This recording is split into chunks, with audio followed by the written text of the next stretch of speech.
wasn't even going to do a video today, but I realized the importance of being consistent and sharing my message with you, because this kind of work just doesn't just stop, it continues. So even when you're having those rough days, which by the way, I had one of those myself, it shows me what I need to be working on, and then it shows me what I need to be teaching. So what was it today? Today, reflecting back to me, were people's insecurities, feeling lack of security, lack of stability, like crazy, crazy, crazy. Like when you think, honestly, when you think it can't get any crazier, it gets crazier.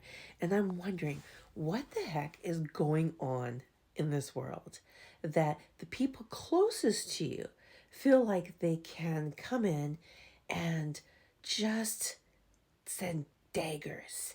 And is it because they feel safe that, okay, they feel like you're not going to leave them, you're not going anywhere, and you'll actually take this from them? Or is it that they've completely lost their mind? I don't know. I mean, all day I've been kind of processing this because I got a personal attack that was so harsh that it rattled my world. I mean, you can look at me and tell I didn't sleep very well.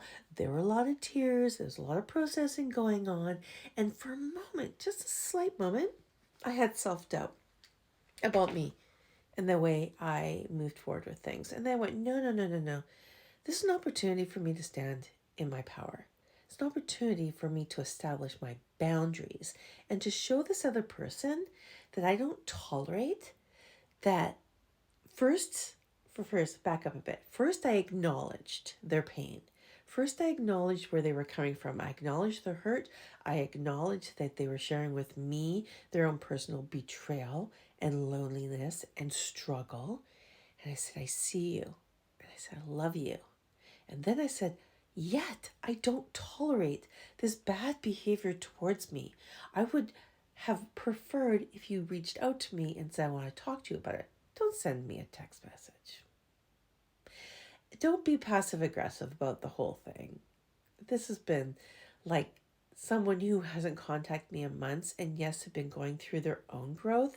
But really, do you think I'm the type of person that deserves someone to be passive aggressive to me or to throw daggers at me of their own hurt? Of course I'll hold space for you, but I still have boundaries. And I will establish them. And I still don't tolerate certain things, and I'll let you know about it. And I stand firm in those.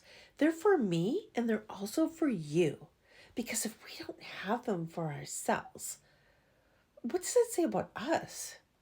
I know my self-worth, and I know how to stay in my power.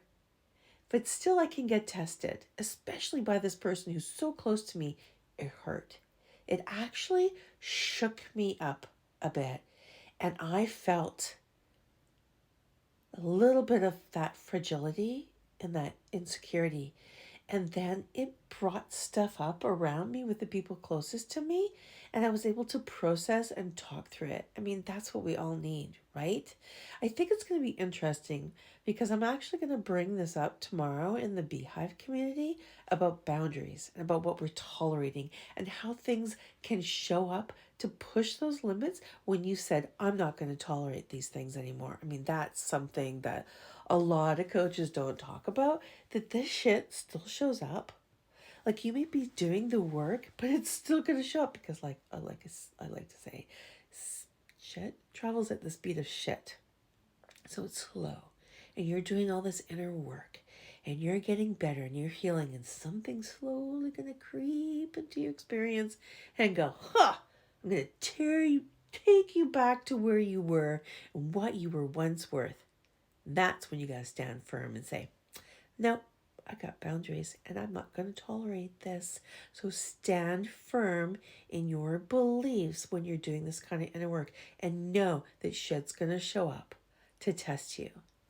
Keep loving yourself. I love you. You got this. You got this.